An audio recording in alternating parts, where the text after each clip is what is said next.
Ceasefire by Rose Mackey. Reunions. When Rowen entered the kitchen the next morning, she paused at the tableau before her. Bylelle sat at the head of the table like it was a throne, though her usually immaculate appearance showed subtle signs of strain.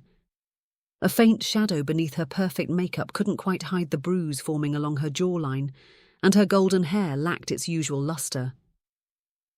Verit sat next to her, casually eating breakfast despite the angry red line that ran from his temple to his chin, recently healed, but not completely erased. McEnroy and Broken both nursed coffees, their expressions carefully neutral. "Morning," muttered Verit around a mouthful. "Rowen." Bylelle took a delicate sip of whatever she was drinking, wincing slightly as the cup touched her lip.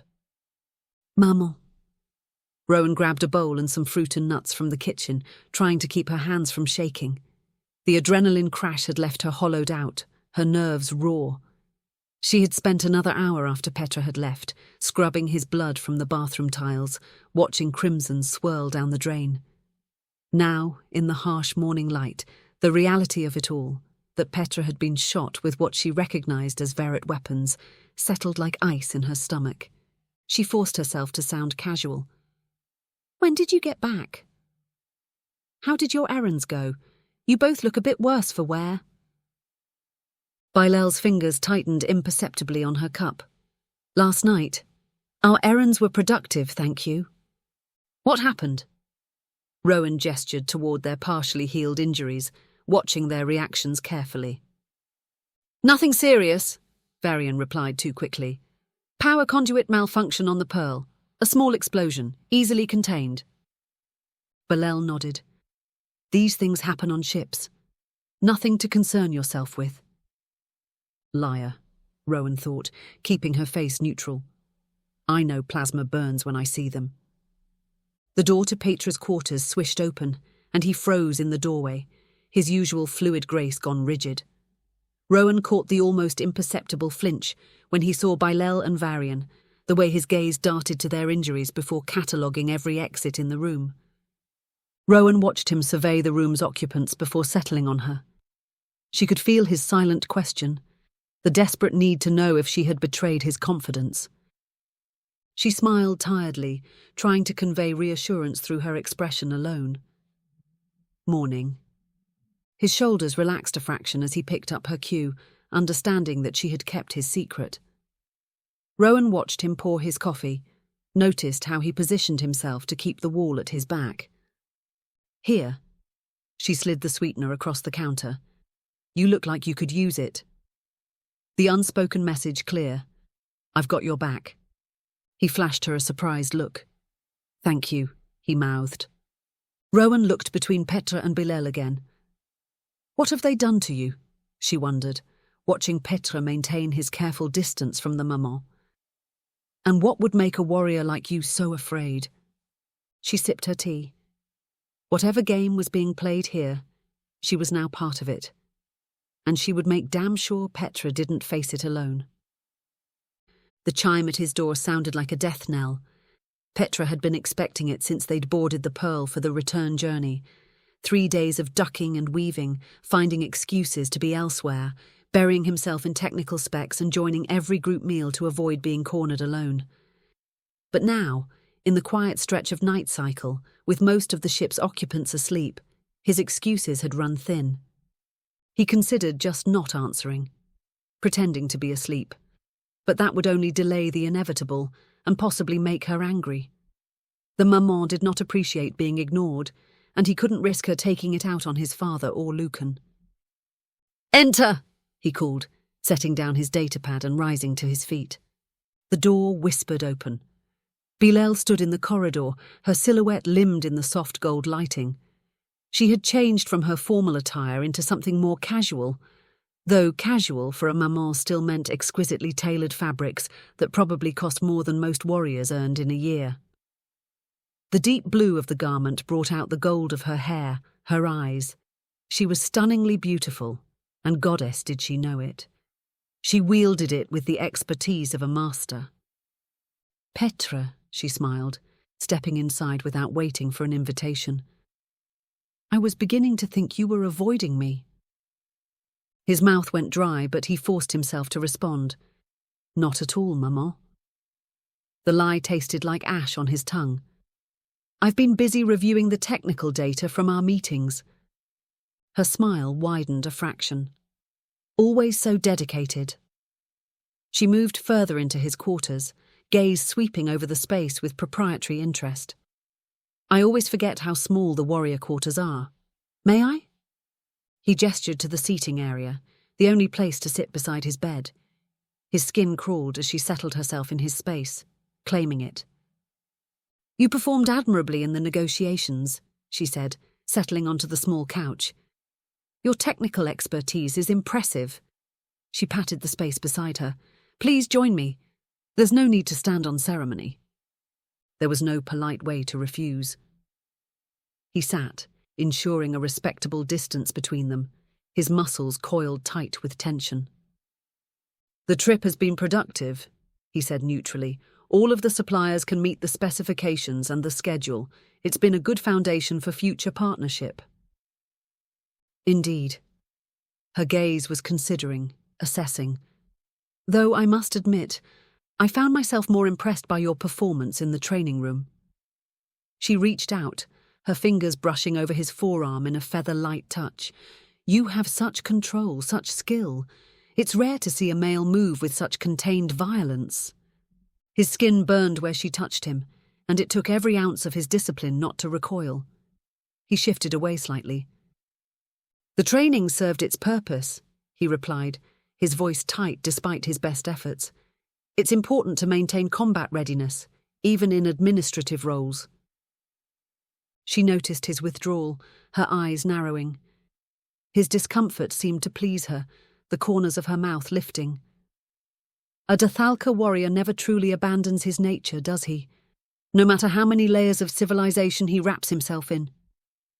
He didn't answer, unsure where this dangerous game was leading. His heart hammered against his ribs, loud enough that he feared she might hear it. She shifted, turning toward him more fully. And your other assignments? The data extraction from Casti? How has that progressed? The abrupt change of topic was jarring, but not unexpected. Bylelle seldom did anything without purpose. The security is formidable, he admitted. I've managed to extract some preliminary data, but it's not as comprehensive as I would like. Her smile thinned slightly. Frey expects results, Petre. As do I. Her hand moved to his knee, no longer pretending at accidental contact. I've defended your value to our cause. I would hate to disappoint her. He refused to give her the satisfaction of moving his leg, of seeing how she discomforted him. Thank you, lady. I appreciate your faith. He swallowed hard, forcing the rest out. I won't let you down.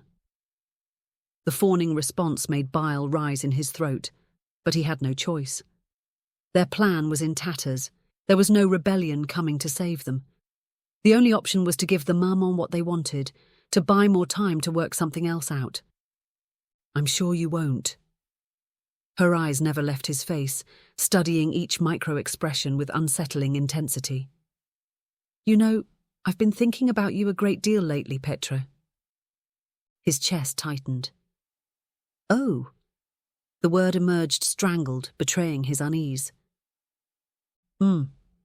She leaned closer, her perfume something sharp and floral, invading his space, making his stomach churn. There's a quality to you, a depth that most lack. You see the reality of the situation and react with pragmatism. She smiled. I can work with a male like that. You honor me with your attention, lady. His voice remained cool, detached. Have you ever considered mating, Petre? The question sent a jolt of revulsion through him. I serve the clan, he deflected, his voice harsher than intended. My personal considerations have always been secondary to my duty. Her laugh was soft, almost musical. That's not an answer, warrior. It's an evasion. She reached up, one finger tracing the line of his jaw. I've watched you, the way you move, the way you think. Her touch lingered at the corner of his mouth. I find myself curious about what it would be like to be the one who finally breaks that control. He reached up and gently removed her hand from his face. Lady Bylelle, you do me great honour with your interest. The formal words sounded hollow even to his own ears. But I fear I would be a disappointment as a mate. My work consumes me. She laughed, seemingly delighted by his visceral rejection. Are you refusing me, Petre? Her smile widened, showing perfect teeth. How refreshing. Most males would fall over themselves for the honour of being my first mate. First mate. The words echoed in his mind. She hadn't taken another before him, which meant her obsession was still new, still forming. I would never presume to refuse a maman, he countered. I simply suggest perhaps someone more suitable. Someone less committed to other matters that can give you their full attention. Time can be managed, she said, unperturbed by his rejection. There was a gleam in her eye now. She was enjoying this, enjoying watching him squirm. Priorities can be adjusted, and I've decided you're quite suitable, Petre. Perhaps. He inclined his head respectfully, though his insides were twisting with dread. But the colony's needs will continue to be met, she cut in smoothly. I don't suggest this lightly, Petre. I've given it considerable thought. She rose, moving toward him with the languid grace of a predator, certain of its prey. I find your reluctance quite stimulating, actually. It will make your eventual submission all the sweeter. His jaw clenched, the muscles standing out in stark relief. Lady Bylelle. Hush. She placed a finger against his lips, and it took every ounce of his control not to bite down. Your protests only make me more certain. A male with spirit, with pride, breaking you will be so much more satisfying than taking some eager sycophant. He stepped back, unable to bear her touch a moment longer. I am honoured by your assessment, lady. His voice was glacial. But this is unexpected. I would need time to consider such a significant change in my circumstances. Of course. She smiled, though it didn't reach her eyes. But not too long. I dislike being kept waiting. She trailed a finger down his chest, clearly revelling in the way his body tensed beneath her touch. And I've waited for my first mate for a very long time. I want one that's mine alone to shape as I see fit. I understand, lady. The words felt like they were choking him. I'm not sure you do, not yet. She stepped back, studying him with a gaze that seemed to strip away layers. But you will. When I'm done with you, you'll understand exactly what it means to belong to me. Body, mind, and soul. She moved toward the door, pausing on the threshold. I expect great things from you when we return to the colony, Petre. Both with your work on Casti and in satisfying my other desires. She smiled. Sweet dreams, warrior. The door closed behind her, leaving Petre standing rigidly in the centre of his quarters. She wanted him. She wanted to own him, break him, reshape him to suit her desires. He needed a new plan. And quickly. The Frost Pearl's landing strut settled into Dalat's soil with a soft hiss of hydraulics. Rowen stood at the viewport, watching the familiar purple-tinged landscape emerge. After days of being battered by everyone's emotional baggage, she'd never been more grateful to see a landing pad in her life. The trip back from Intgalwan had felt like an alternate reality. The excitement and hope, the laughing, teasing Petre, all of it had vanished. He'd withdrawn into himself so far she'd barely seen him in 3 days. Broken, and McEnroy knew something was wrong. She'd caught them whispering together on several occasions, but no one told her anything. It was the most alone she'd felt in the months since she'd left home, and it made her desperately homesick. Rowen! Fila's voice carried across the landing pad. She approached with Zira, both women grinning. Welcome back. How was the trip? Actually, tell us later, Zira said. We're having dinner at my place tonight. Odrin's cooking. You should join us. You can tell us all about your adventures off-world. Rowen hesitated. I wouldn't want to impose. Nonsense. Fila linked her arm through Rowen's. After days trapped on a ship with that lot, you need proper food and better company. Well, when you put it that way, Rowen smiled, letting herself be drawn away. She glanced back once to see Petre watching them from the gangplank, his expression unreadable. Whatever mess he'd gotten himself into, she really hoped that he could find his way out of it. Oudren's cooking lived up to its reputation. The table in Zira and Oudren's quarters groaned under the dishes. Fila sat next to Lucius, who sat next to his pregnant mate, Dinara. Across from them sat Zira and Audren, with Rowen completing the group. I still can't believe that Casti voluntarily shared the seed stores, Dinara said, refilling their glasses. It's been painful to get even the slightest bit of technology from it. Then it just volunteers a treasure trove for you. Rowen accepted the refill gratefully. After dealing with Bylelle the past few days, Casti seems positively reasonable in comparison. So she hasn't changed then, Audren observed quietly. She was like that even during early training, always intense about what she considered hers. Rowen snorted. Intense? Try completely unhinged. The way she looks at Pei. She caught herself, but not quickly enough. At Petre? Fila finished, eyes bright with interest. She looks at him like he's a calf she's buying at market. Rowen couldn't quite keep the edge from her voice. It's disturbing. That's fairly standard for most Maman, Zira said carefully, though Bylelle takes it to extremes. She smiled slightly. Not all of them are like that, though. Skara helped us, actually, when we wanted to mate. Audren's expression softened as he looked at his mate. Skara stepped aside, made it possible for us. Skara's different, Fila agreed. More progressive, though she has to be careful about showing it. Rowen traced the rim of her glass, considering. I just wish I understood what was happening with Petre. 1 minute he's warm, friendly, and I think that maybe there's something there for us. The next. She gestured vaguely. Complete emotional deep freeze. I'm getting whiplash trying to keep up. She didn't miss the quick look that passed between Zira and Audren, though their expressions remained carefully neutral. Something's wrong, she continued. I can feel it. But every time I try to help, he just retreats further. I'm sure it's something to do with Bylelle. Maybe he has his reasons, Dinara suggested gently. The Maman's influence runs deep. But we're not on Verit anymore. Rowen set her glass down harder than intended. This is Dalat. Things are different here. Are they? Zira's voice was quiet. Rowen slumped slightly. I want to help, but I can't if he won't let me in. Sometimes, Audren said, his voice carrying the weight of experience. The best help we can offer is patience. Understanding. He smiled slightly. And maybe a little faith that people will find their way to the right path even if it takes time.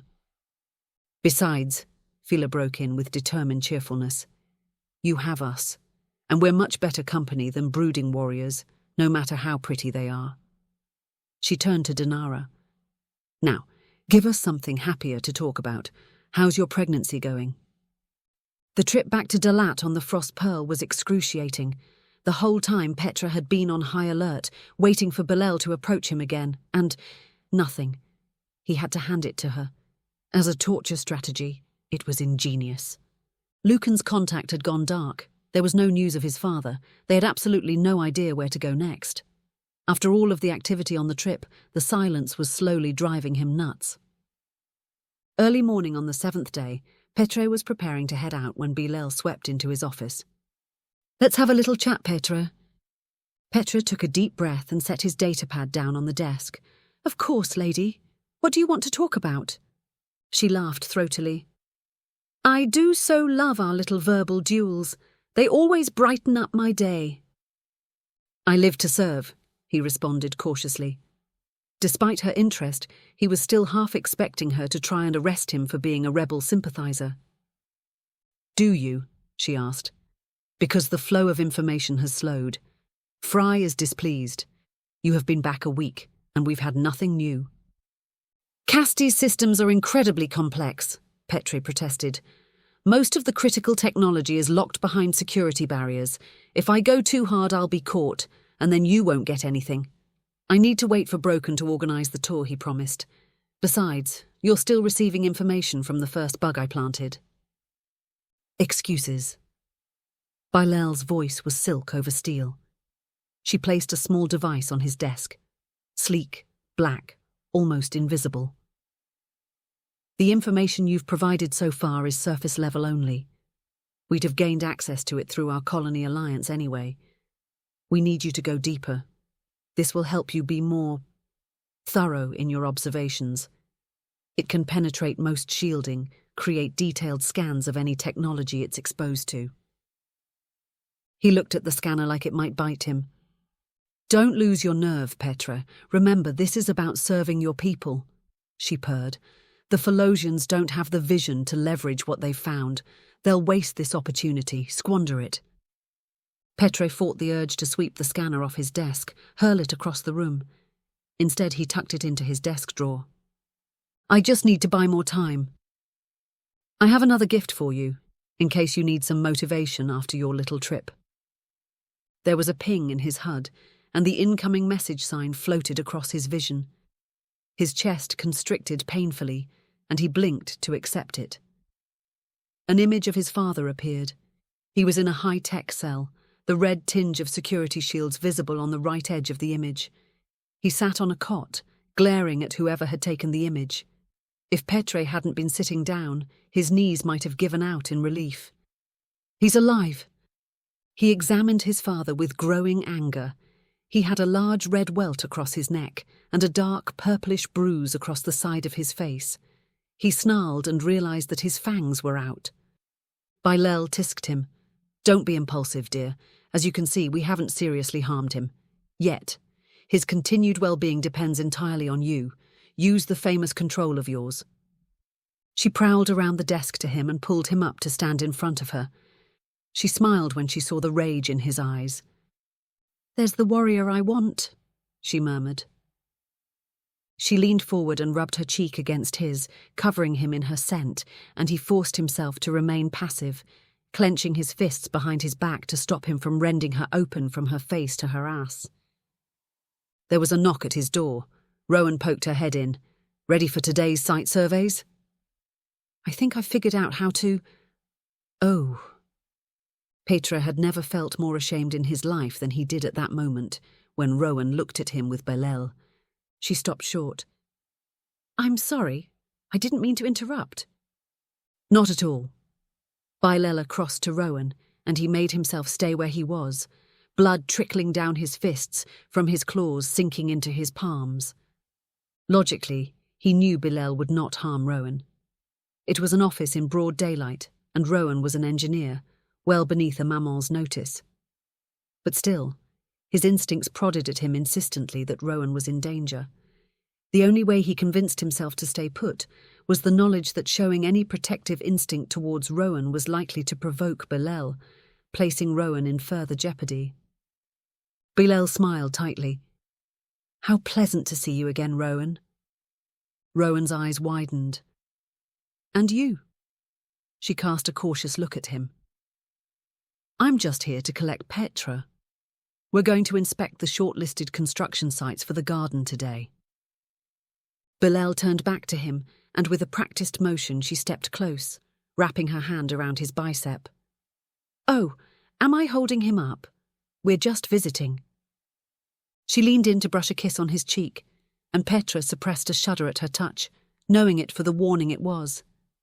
Every muscle in his body screamed at him to step away, but he locked his muscles in place.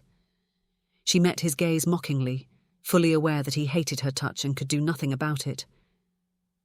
"I must go, darling. I have an appointment I don't want to be late for.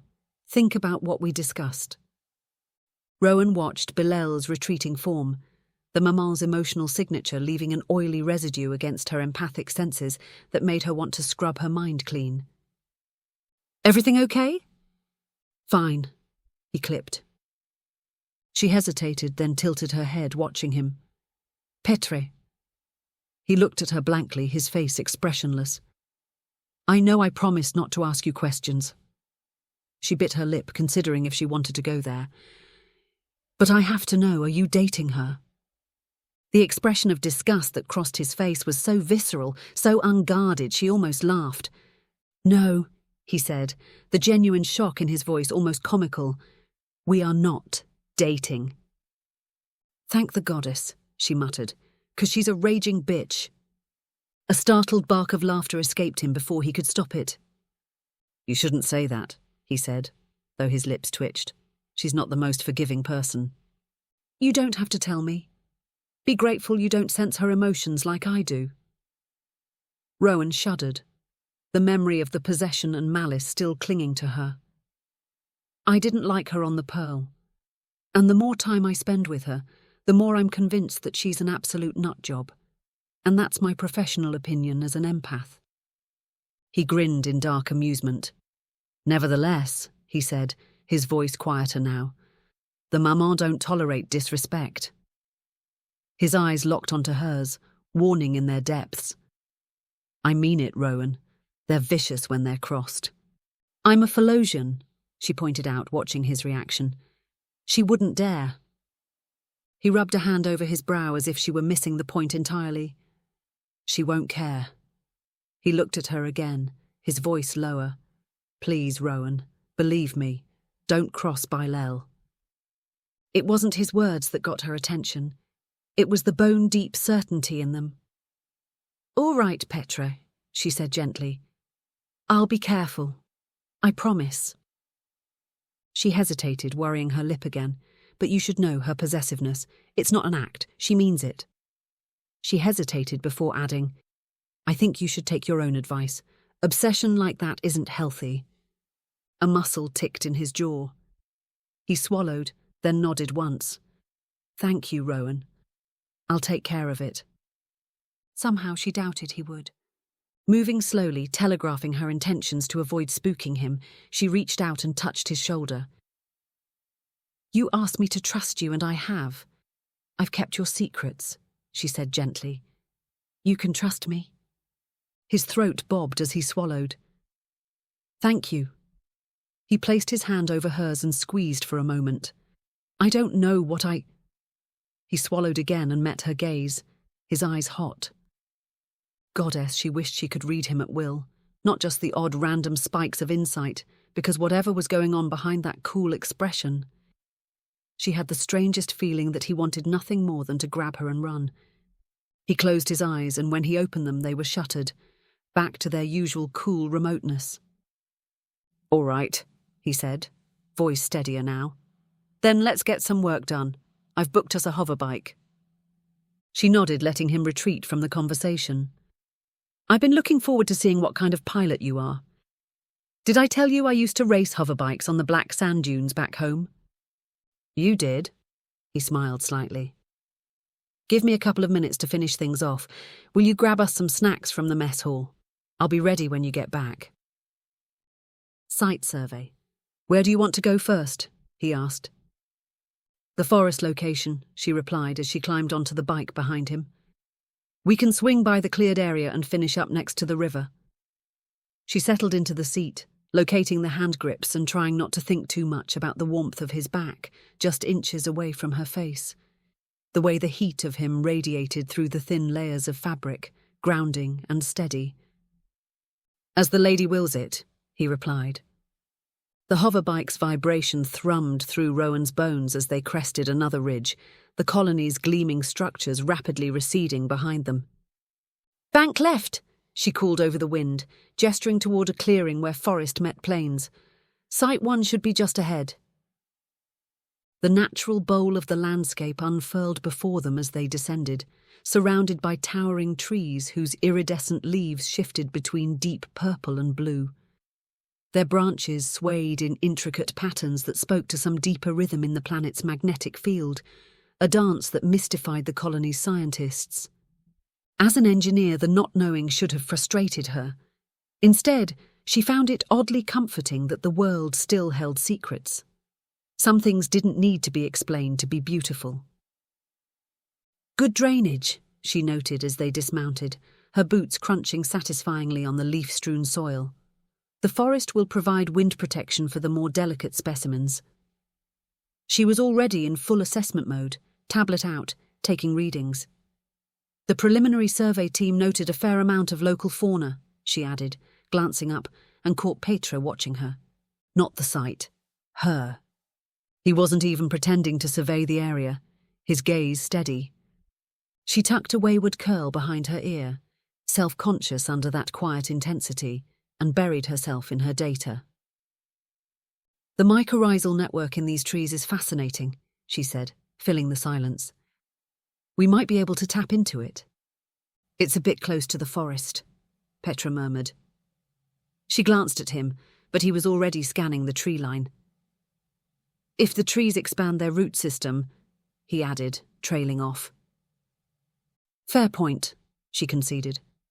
Also, we'd have to clear a fair amount of the trees around the site for storage and access. She looked wistfully at the towering canopy. It would be a crime to destroy this, and we risk displacing local fauna and damaging the ecosystem. She frowned, mentally calculating just how much justification she'd need to include in her report to protect this piece of paradise. Movement at the edge of her vision, and a group of beings emerged from between the iridescent trees. She'd seen recordings, of course, but nothing had prepared her for the reality of these incredible creatures. The colonists had named them Nova moths, but they weren't really moths at all. Each one was roughly hand-sized, their translucent wings catching and refracting the dappled sunlight into tiny rainbows that painted the forest floor. Their bodies seemed to shift between solid and ethereal as they glided, trailing bioluminescent particles that faded slowly like dying stars that gave them their name. Don't move. Her hand found Petre's arm without conscious thought. For once, he didn't pull away. The Nova moths drifted closer, perhaps drawn by their body heat or the electromagnetic field from their equipment. One bold adventurer landed on Rowen's tablet, its wings rippling with changing patterns. Up close, Rowen could hear a faint harmonic humming, like distant whale song. The xenobiologist can't figure out if it's communication or navigation, she whispered, eyes wide with wonder. They seem to synchronize their frequencies when they gather in groups, but the patterns never repeat exactly. She turned to share the moment with Petre and found him wide-eyed in childish delight. They're like something from a tale too perfect to be real, she whispered, enchanted.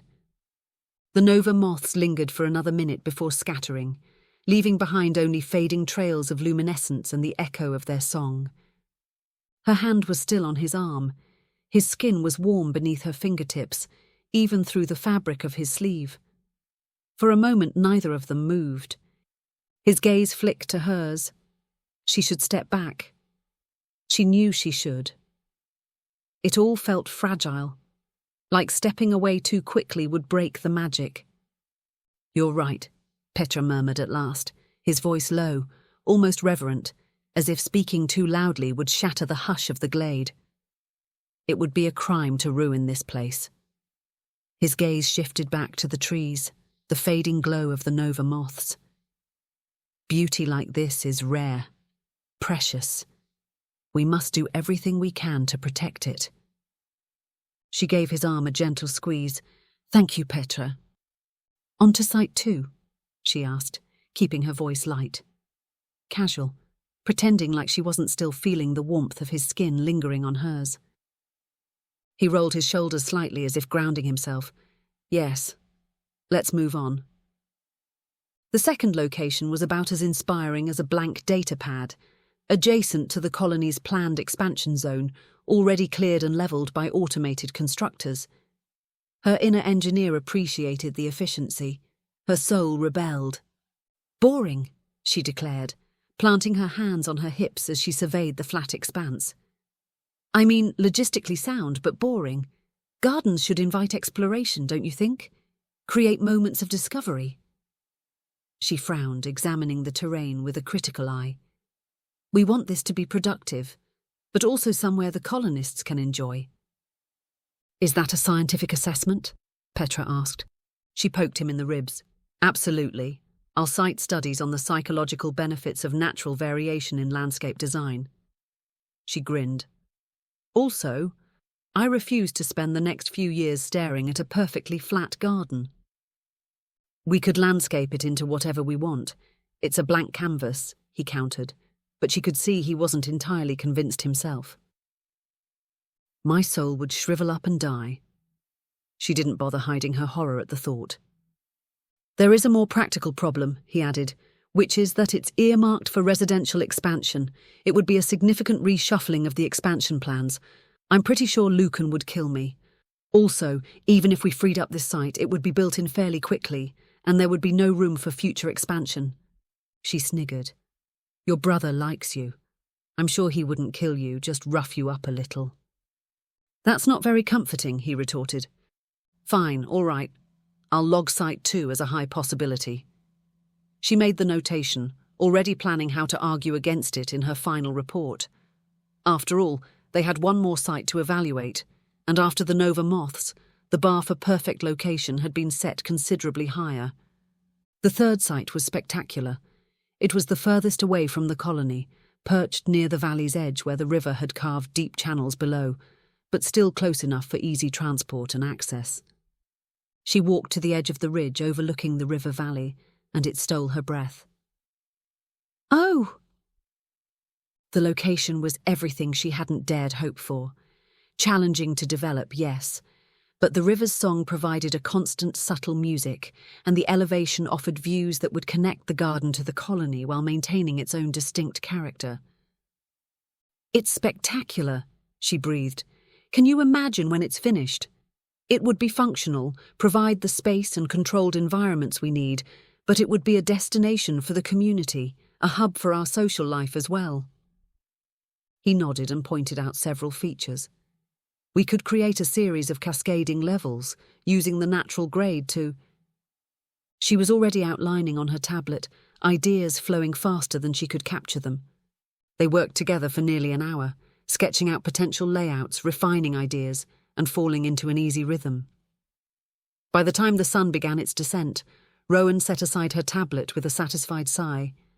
I think this is it, the one. Petre leaned back, studying the rough schematic they'd built together. The construction team will curse my name for months.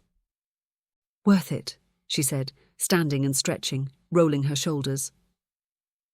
She wandered along the ridgeline to the edge of the outcropping, letting the warm breeze lift her hair, smelling the rich alien scents, the mineral tang of the river, the sweet sharp notes of the native flora blooming in twilight.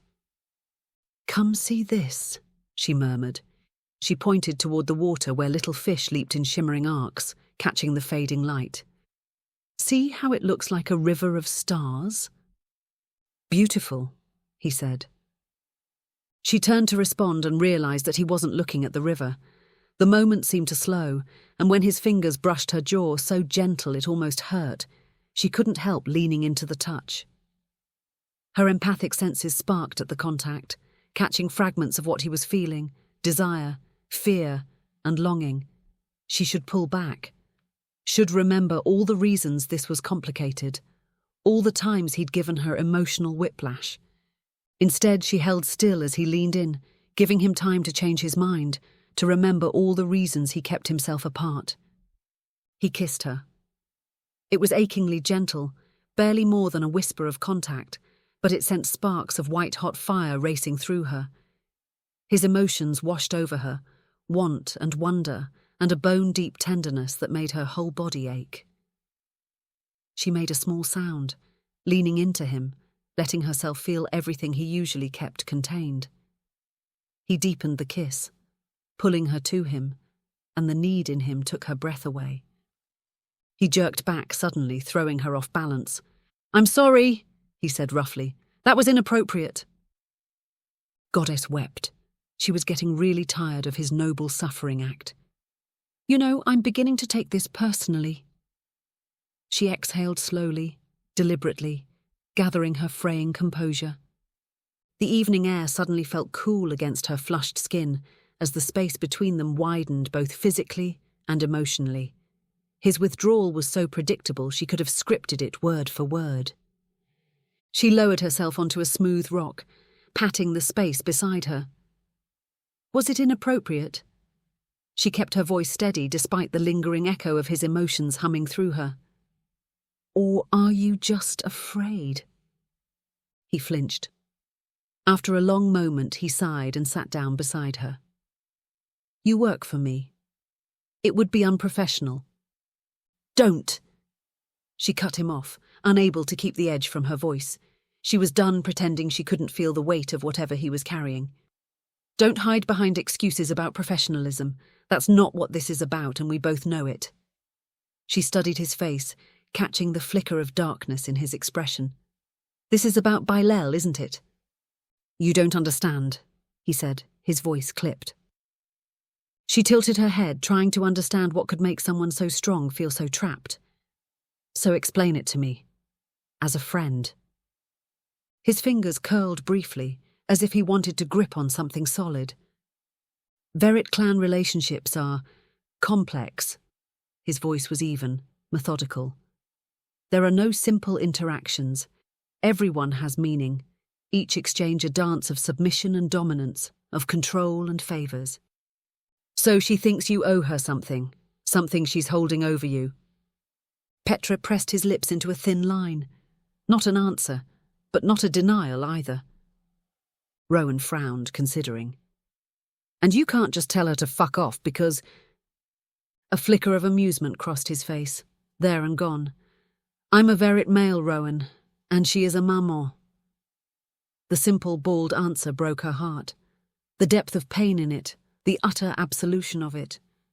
Whatever she demands, if it is within my power, I must give it. Rowen pondered that. So what does she want from you? Petre's blue eyes were sharp and he gave a bitter laugh. More than I want to give. Rowen held his gaze. Then what are you going to do? He shook his head. It's not your concern, he said evenly. I feel you made it mine when you kissed me. Talk to me. Let me help you. Whatever this is, it's clearly tearing you up inside.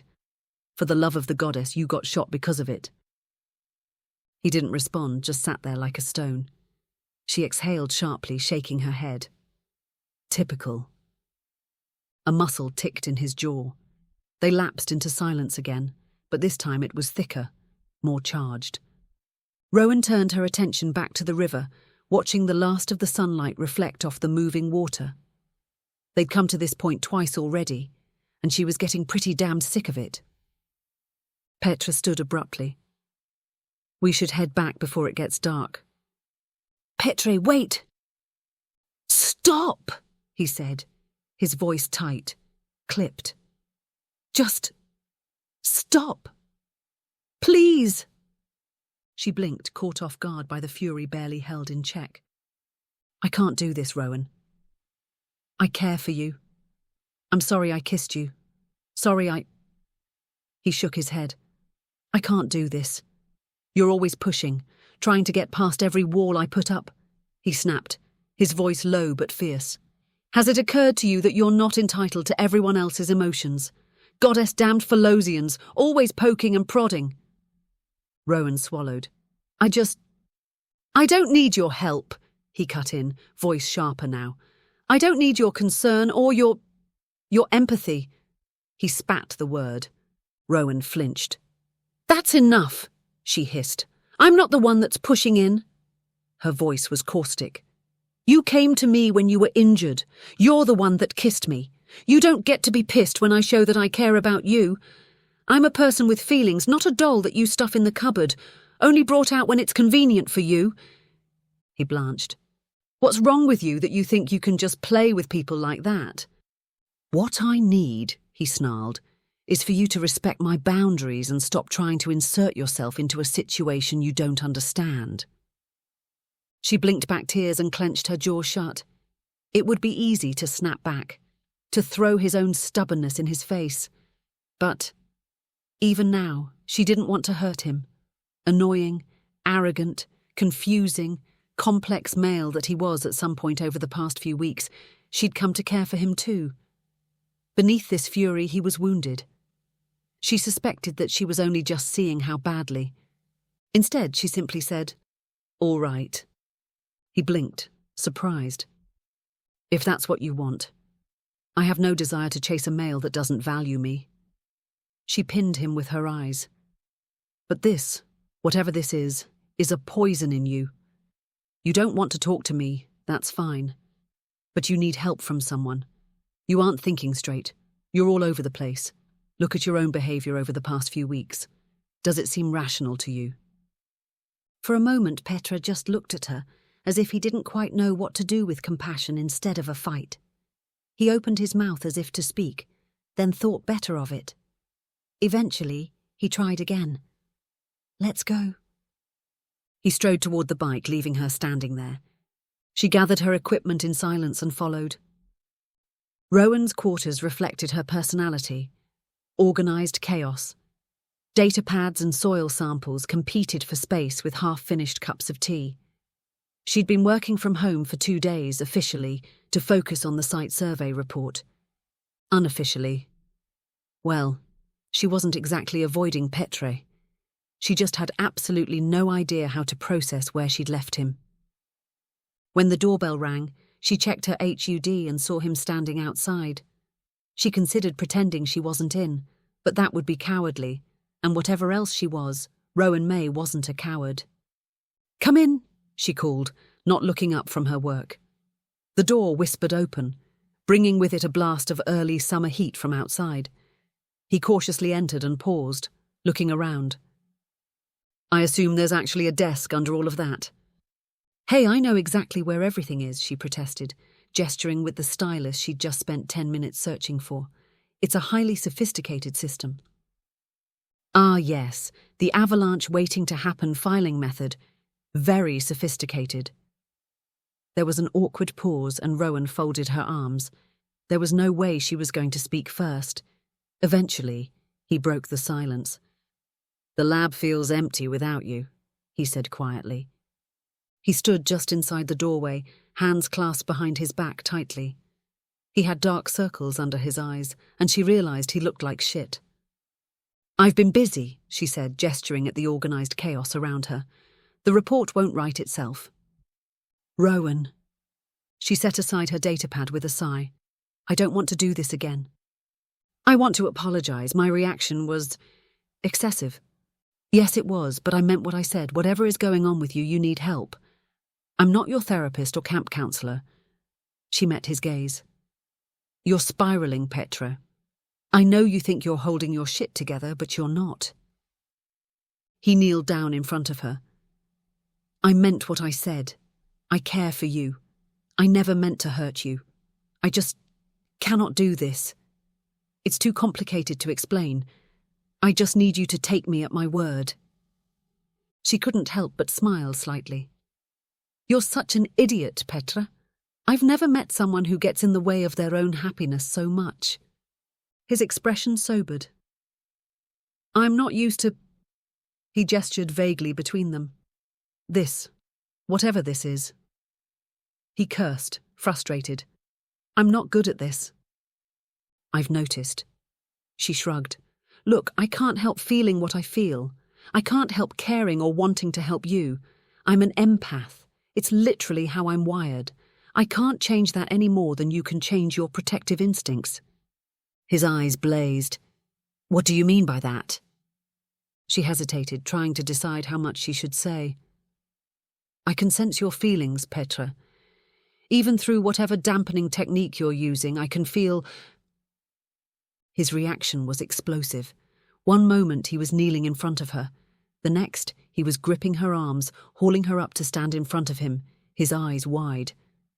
"Never say that," he growled, his voice dropping to a register that made her shiver. "Rowen, it's incredibly dangerous for you. You can never tell anyone you can sense anything from me. Do you understand?" She should have been scared.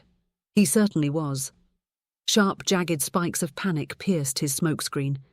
She should have pushed him away, but of all the things she felt with Petre, she had a bone-deep certainty that he would never harm her. Tell me why. I'm an empath. I sense people all the time. Why is it a problem if I sense you? Sanity bled into his gaze, and she saw the moment he realized his hands were on her. He shook his head and retreated. Fury ran hot in her blood. Oh, absolutely no fucking way. She followed him and pulled on his shoulder, trying to get him to look at her. But you don't get to run away again. Tell me what's going on. No more lies, no more pushing me away. Why is it so odd for an empath to sense you? Why would that be a problem? He grabbed her and pushed her up against the wall, pinning her. You idiot, he growled. I'm trying to protect you. Her heart rate skyrocketed. It was his chest pressed against hers, the way his thigh had wedged between her legs when he'd moved her. It was utterly ridiculous in the middle of an argument, but she couldn't help it. She saw when he caught her arousal, his pupils contracting, nostrils flaring. She stroked his face. Let me in, she whispered. I can feel your anger, your pain. Let me help you. One went to her throat, gently shackling her, the other to her waist. His eyes were wild as he shook his head and whispered, They'll kill you. Let me help you, she said again. He kissed her. Not the gentle exploration of their first kiss. This was desperate and all-consuming. His hand slid from her throat to tangle in her hair, the other gripping her hip with bruising intensity. She gasped into his mouth and he took advantage, deepening the kiss until she was dizzy with it. When he finally pulled back, they were both breathing hard. We can't, he started, but she could feel the tremor in his hands, see the desire in his eyes. No, not again. No more walls. We already are, she whispered, and pulled him back into another burning kiss. Rowen, he breathed against her neck, and she felt his restraint slipping further as sharp teeth grazed her pulse point, sending her heat skyrocketing. My Rowen.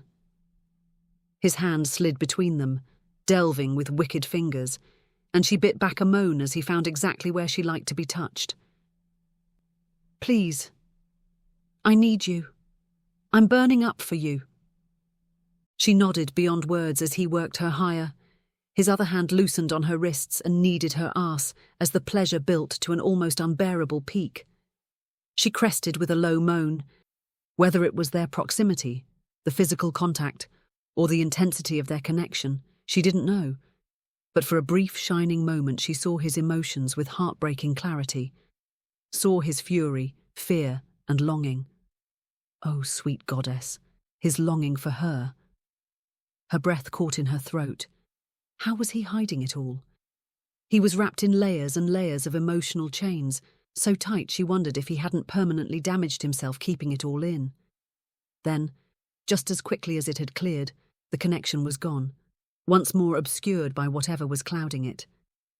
Neither of them moved after. She could feel his heart racing where they were pressed together, and her heart sank at the sad look in his eyes. And she felt his muscles tense under her hands. Losing contact felt like physical pain. She reached out, hauling him back into an embrace. There can't be another time, Rowen. I'm sorry. He held her so tight, she felt like he was trying to get inside her skin. No one can know about this, he said finally, his voice rough. No one, Rowen. You mean Bylelle? It wasn't really a question. He met her eyes, and the raw honesty there made her breath catch. Yes, she's possessive. If she thinks I care for you, she'll kill you. She'll torture you for fun to get me to do what she wants. Her heart broke. I don't know if I can hide this, Petre.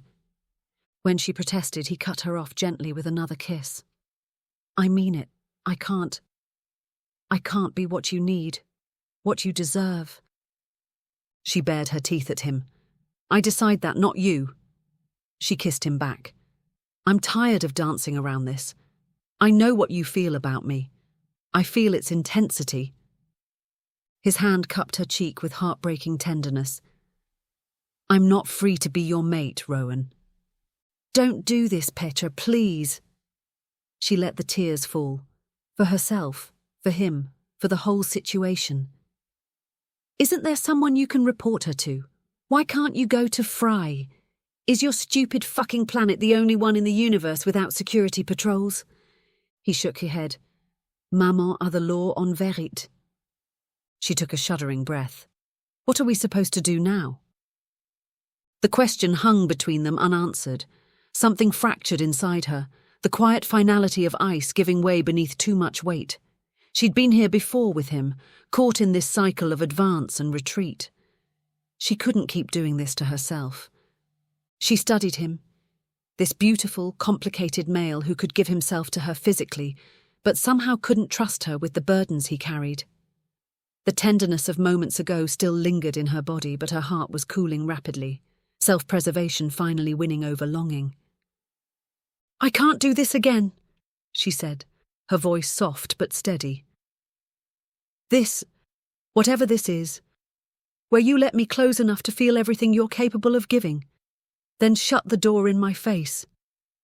Rowen! She held up a hand, stopping him. I understand there are things you can't tell me, complications I don't fully comprehend. A sad smile touched her lips. But what I do understand is that I deserve more than this. I won't accept just fragments of you, stolen moments whenever it's convenient for you. She squared her shoulders. I'm done, she said, the words emerging with quiet finality.